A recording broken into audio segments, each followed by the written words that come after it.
When it came to choosing a birthday treat, Frank decided it would be a great idea to fly around Jersey.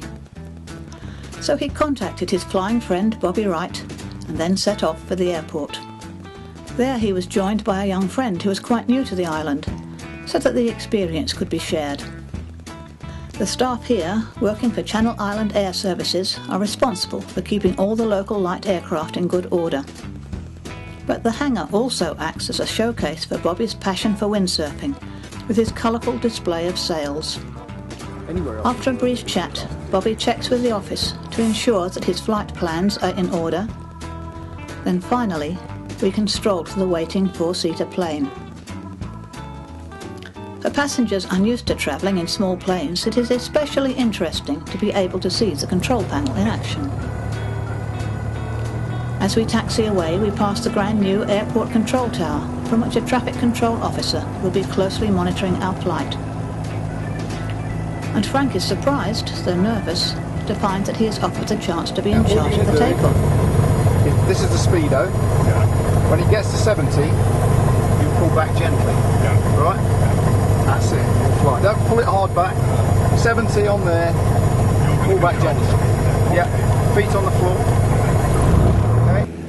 After the liftoff, we have a clear view across St. Peter's Parish, with plenty of open space and green fields to be seen.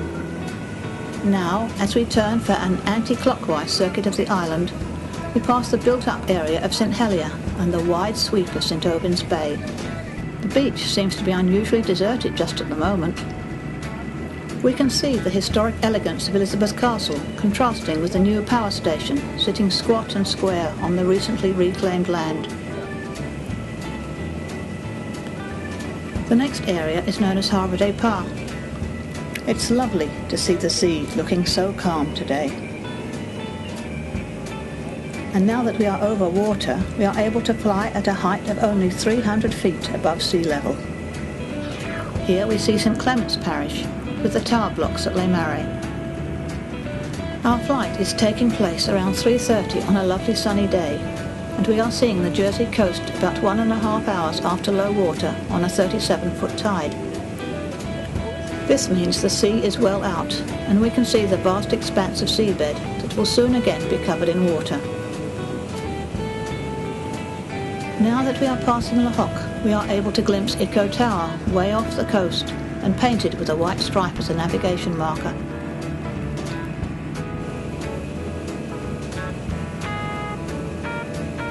As we come to La Roque, we can see the difficulties that boats encounter trying to navigate their way home when the tide is low.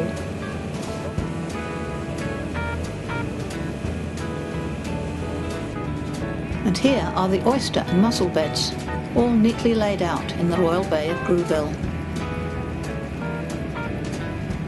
We are lucky to be treated to this unusual view of Montorgueil, otherwise known as Gorey Castle. Gorey Harbour, beside the castle, looks very forlorn just now with all the craft moored high and dry.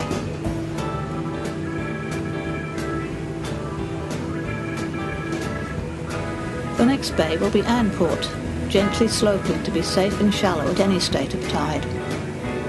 Now we look to another of the round towers, Hot Girondelle Tower in this case. Now we're flying past St. Catherine's Breakwater, which was built during the 1850s as the start of a harbour intended for use by the Royal Navy. And it still provides a great base for fishermen to catch conger, mackerel and bass. Rocky Fliquet Bay stretches from the breakwater to La Coupe Point. Although we would love to do so, unfortunately none of us spot any of the dolphins that often frequent this area.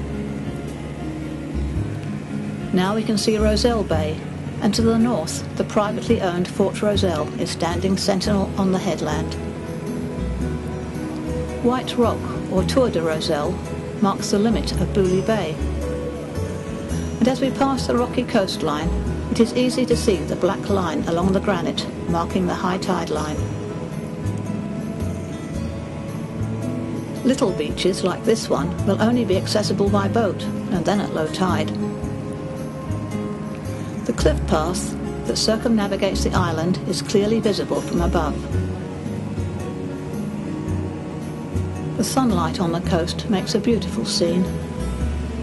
We now pass Rone Quarry, having a very good view of the quarry works and of Sorrel Headland next to it. This long rocky stretch is much enjoyed by those walking the cliff paths and is spectacular when viewed from the water. But at last we have the sandy sweep of Greve de Lec Bay itself. We are able to see the remains of Pontin's holiday camp, but we take our time to round Plemont Point. Finally, Plemont Bay spreads out below us. Although it is a steep climb to reach this bay, it is a firm favourite with many local families. Grone Castle almost blends into the landscape, but the northwest corner of the island is still guarded by one of the many German tower fortifications from the Second World War, standing at the edge of the plateau at Les Landes.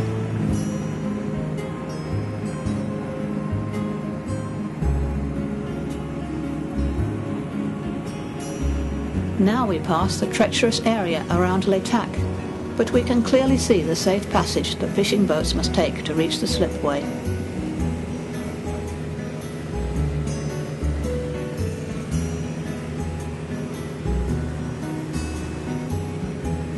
In contrast, we have the sweeping vista of St. Juan's Bay, bordered by the 5 Mile Road and Les Miels Nature Reserve. St. Juan's Pond looks very low from here, but is in fact surrounded by reed beds, which keep the waterfowl safe from human invaders. In contrast, Les Miels Golf Course will welcome visitors, despite its water hazards. The bay and the golf course can be seen more clearly from this angle. And now we are back to St. Peter's and the airport, cruising gently to our landing spot.